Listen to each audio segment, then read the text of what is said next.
crazy times in sprint car racing. You know, I think it's, you know, from what you hear all the stuff behind the scenes just being at the track, but you know, it sounds like a lot of guys may be going different ways. And like I said, people jumping from series to series. So, you know, like I said, just a crazy time and a lot to talk about, keeps things pretty fresh, and you know, excited to see how it all pans out.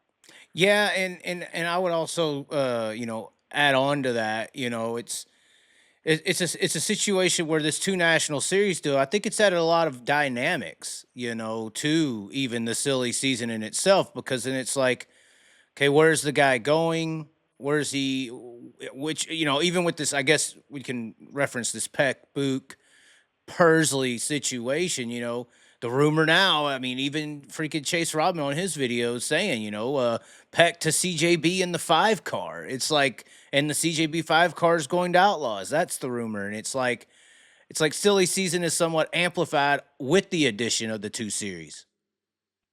I agree. There's that. And then even like the other aspect that we were just talking about in the shop like half an hour ago is like now too, because wing racing's getting so like lucrative, and there's now guys are like, you know, how many guys are jumping from non-wing to wing, you know, in that side of it. And now some of the non-wings losing some of its drivers. They're all trying to figure out how they can have full-time rides over here to race for a lot more money. So, I mean, like Well, and the more than thing ever, is I with think. that, Tanner, not to cut you off, uh, especially the midget drivers, they're used to bringing money to be in a car too, you know, and that's another Yeah, element. yeah, for sure. They're definitely. I was more than ever. I mean, the fact that you got, you know, you got two different series, you got all these, you know, you got the different opportunities, and obviously it's kind of a domino effect. If one guy, you know, the second that one guy's headed to a car, then that driver's looking for somewhere, and then once he's heading somewhere, then another guy, you know, it's in my little thing I posted because I was just talking about it. I think I have it posted. It's going to go up in like 20 minutes on my Facebook, but we're all like a bunch of hitchhikers, and everyone's just trying to beg, you know, to get an opportunity. And then, like I said, in the wing racing world, that's the place to be right now. I mean, with what High Limit has kind of done and elevated, but you know, but not just High Limit and the Outlaws. I mean, this year the amount of high paying shows and even the money trickled down. It's pretty impressive. You know, I mean, I think I saw a stat earlier in the season. You know, just the top 10 average versus the top 10 average 5 or 7 years ago. It's unbelievable. You know what teams have brought in. Granted, costs and stuff have went up too. That's just the world we live in. But it's pretty impressive. You know, like I said, what wing sprint car racing looks like, you know, today. It's definitely a good time to be a driver and be involved.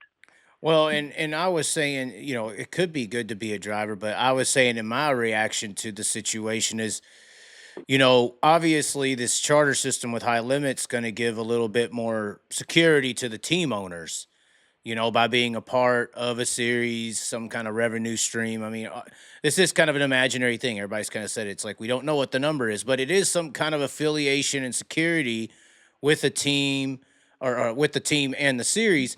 And I think the problem with the driver aspect is in sprint car racing or dirt racing, it is so just off the cuff if you're in it or out of it. It is so year by year. I was suggesting to the Outlaws a couple years ago, you know, with these platinum teams, why is it just single year platinum agreements? Why is it not 2 or 3?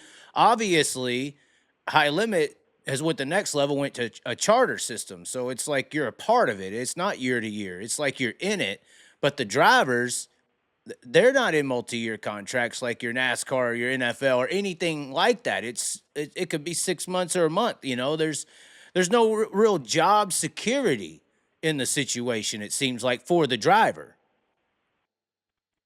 Yeah, no, there definitely isn't really. And you know, as far as I know, I can't think of too many guys that really have had a legit contract or anything like that. A lot of it is, I mean, basically all word of mouth. Like, hey, we're gonna start racing here, and basically you race until you mutually part ways, or you know, sometimes it's like, hey, we're gonna race till the end of the season or this and that, and then figure it out. But yeah, it's really hard to say. You know, I don't know if I ever really see that changing.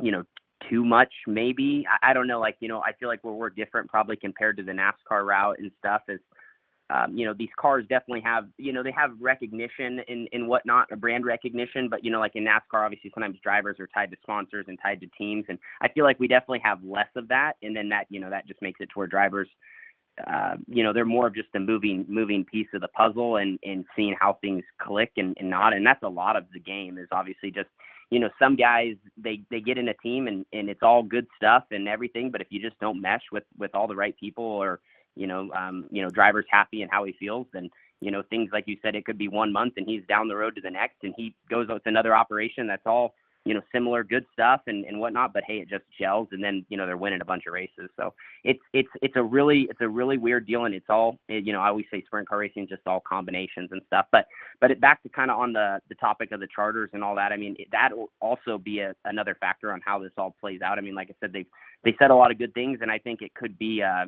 really good avenue for the owners. I mean, I think, what Brad and them, trying to, make it more lucrative for the owners is a big deal, because, it seems like we're losing car owners, faster. There's a lot more drivers, there's a lot more drivers than car owners and opportunities out there. Well, but the only unfortunate, I guess, case for the driver once again in that scenario is most of the team owners. I mean, race winnings isn't really their main avenue of income. Usually, their main avenue of income is the business on the car. That, it's like True. whatever that is. So it's like the driver's also in a position where this is his business. This is his make or break. For sure. Well, I think that's maybe where those guys, they're trying to give it to where that could be an opportunity, and obviously for most of the guys in the game now, yeah, what you're saying is correct, but then maybe that could allow, more teams to have that opportunity. Because, I mean, a lot of the reason, I think, is because it just doesn't make as much, it doesn't make sense to be the one owning the equipment when you could just, if you're good enough, you get an opportunity to drive it. So maybe by what they're doing, that could at least help that, because realistically we need more of that.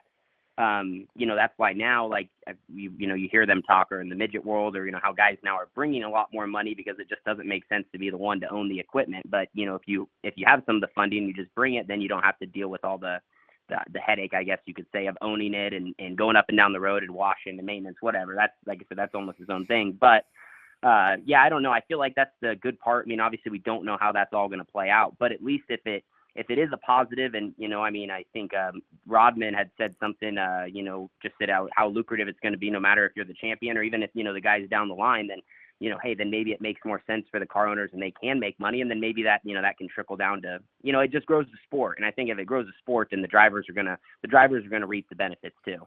Yeah. And, obviously NASCAR benefits hugely on OEM manufacturer support. Just similarly to the midget industry. And I think sprint car racing, even though I have my conspiracy angle on it, but I do think sprint car racing is set up for, the big three to move in right now. I mean, you had Donnie develop the Ford, let's just say specifically for high limit, you had Donnie develop the Ford, Rudine, who's obviously powerhouse aligned with the high limit series with their scheduling of the big events and things along those lines. They're in there with the Ford Performance team with high limit with Zeb Wise. And then of course Chevy, pick your poison. I mean, do you want to be Jason Myers or Sweet? And then obviously Toyota. Toyota's an interesting entity. You would think, like what we're talking about, driver security, something like a Kofoid, for instance, at Roth, with the Toyota tab in there. Is that, a job security? Because most of the time these bigger names in NASCAR, for instance, are under some kind of manufacturer contract that kind of dictates it as well. For sure. And I mean, that could be a good thing too, I guess, like I said, just to add that security. I feel like there's obviously been, it's been better now that we have more people in the game in that way. And I think that's always better. Competition always kind of, arises it in general. That's kind of what's happening in a lot of different aspects. So yeah, I don't know all the ins and outs on all of that, but I do think that could be a very positive thing. And then, like I said, that might just bring more, more money into sprint car racing if those guys are getting involved and wanting to, be here for a long time.